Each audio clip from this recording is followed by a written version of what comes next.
नजर नहीं पड़ती। पिछले 8 दिनों से गाजा पर इजरायली बमबारी भी जारी है। जाहिर है इजराइल कह रहा है कि जी ये सब हमास की गलती है क्योंकि उन्होंने एक रॉकेट फायर किया था और कुछ बलून हमारे तरफ भेजे थे जिसमें बॉम्ब।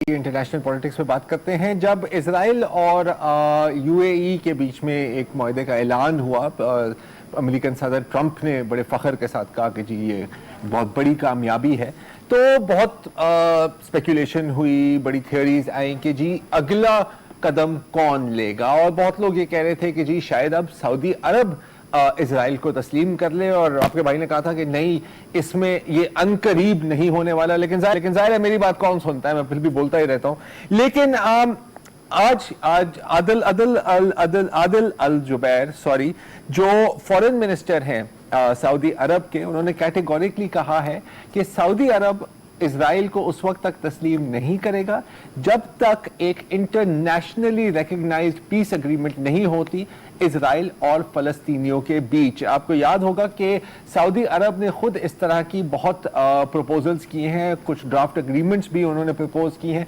जाहिर है इजराइल ने उनको कबूल नहीं किया।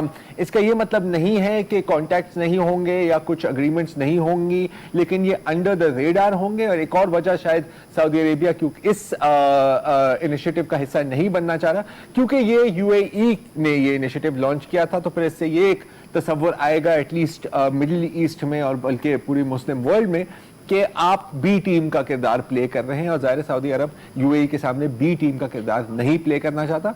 और जाहिर है कि सऊदी अरब का जो अरेबिया का जो मुकाम है मुस्लिम उम्मा में वो बहुत मुख्तलिफ है, तो उनके ऊपर बर्डन भी फिर चुनाचे ज्यादा आता है। अच्छा, in the mean time UAE और इजराइल के बीच में ताल्लुकात मजीद बहाल होते जा रहे हैं। मोसाद के चीफ जो हैं वो यूएई गए और कहा कि जी हमने सिक्योरिटी पे बात करनी है। और सिक्योरिटी की जाहिर है इसका यही मतलब हो सकता है कि जी ये जो ईरान से हम सबको जो खतरा महसूस हो रहा है इसके बारे में क्या करें।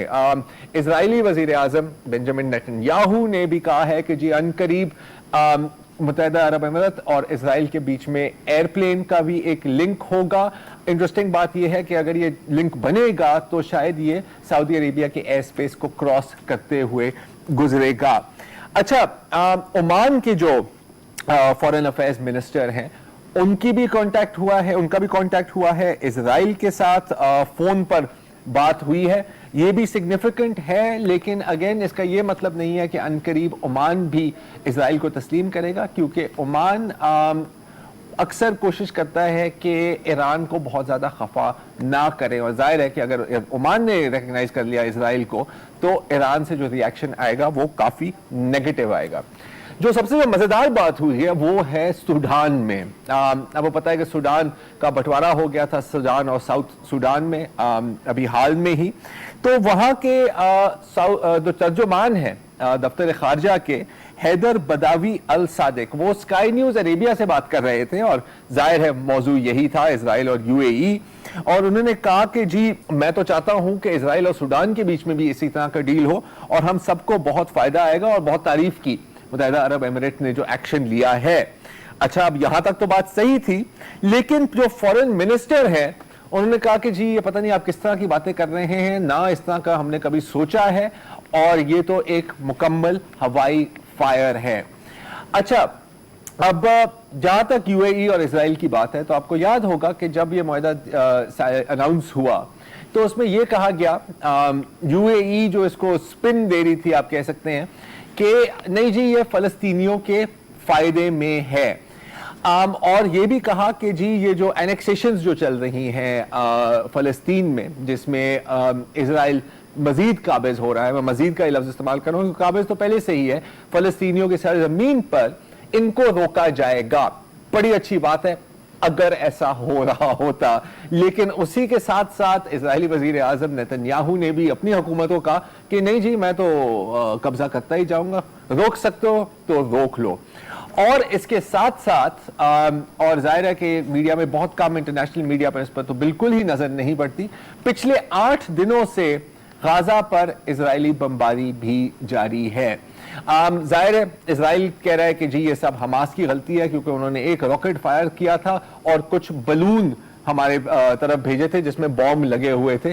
چنانچہ ہم نے کہا کہ کیوں نہیں 8-9 دن تک ہم غازہ کو مزید تباہ کرتے جائیں. یہ جو آپ ویژول دیکھ رہے ہیں، آپ دیکھ رہے ہیں کہ تمام علاقے میں اندھیرا ہے، کچھ جگہوں پہ لائٹیں لگی ہوئی ہیں. یہ اس لیے نہیں ہے کہ غازہ کے شہریوں نے اپنی بتیاں بند کی ہوئی ہیں، بلکہ اس کی وجہ یہ ہے کہ جو واحد پاور پلانٹ ہے جو غازہ کو بجلی فراہم کرتا ہے، اس کا جو ڈیزل ہے وہ آتا ہے اسرائیل کے تھرو، اور اسرائیل نے اس ڈیزل کو بند کر دیا ہے.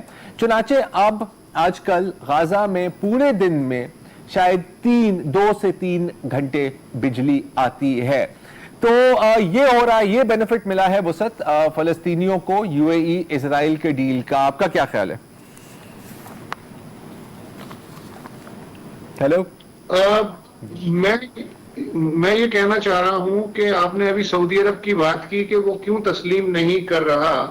میرے حساب سے سعودی عرب کا ایک مسئلہ یہ ہے جو یو اے ای کے ساتھ نہیں ہے. یو اے ای نے کوئی پلان پیش نہیں کیا کہ فلسطین اسرائیل تنازع کا حل کیسے ہو، لیکن سعودی عرب پچھلے 40 سال میں 2 پلان پیش کر چکا ہے. ایک 1982 کا فہد پلان، اور پھر 2002 کا جو کنگ عبداللہ پلان ہے وہ کہ 67 کی بارڈر کے اندر جاؤ اور پھر ہم سارے کے سارے جو ہیں عرب تمہیں تسلیم کرنے کو تیار ہیں. تو اب اگر آج سعودی عرب فیصلہ کرتا ہے کہ مجھے تسلیم کرنا ہے تو پھر ان 2 پلانز کے بارے میں کیا کہے گا جو انہی کے بادشاہوں نے پیش کیے تھے. پہلے تو ان کی جسٹیفیکیشن اسے دینی پڑے گی. دوسرا یہ ہے لیڈرشپ کا مسئلہ. سعودی عرب اگر تسلیم کرتا ہے تو کریڈیبلٹی گیپ پیدا ہوگا جو ترکی پورا کرے گا. بالکل. اور ترکی پورا کرے یہ کسی طرح سعودی عرب کو منظور نہیں ہے. تیسرا یہ ہے کہ ٹرمپ پتہ نہیں ہارتا ہے یا جیتتا ہے، نومبر کے بعد اگر بائیڈن آ جاتا ہے اور اس کی پالیسیاں کچھ اور ہوتی ہیں اسرائیل کے بارے میں تو سعودی عرب کہاں کھڑا ہوگا. اس لیے بھی سعودی عرب رکا ہوا ہے. بالکل. I think that wraps it up. پورے ریجن میں ویٹ اینڈ سی اپروچ ہی ہے، تو ہم بھی ویٹ کریں گے اور سی کریں گے. آج کے لیے اتنا ہی.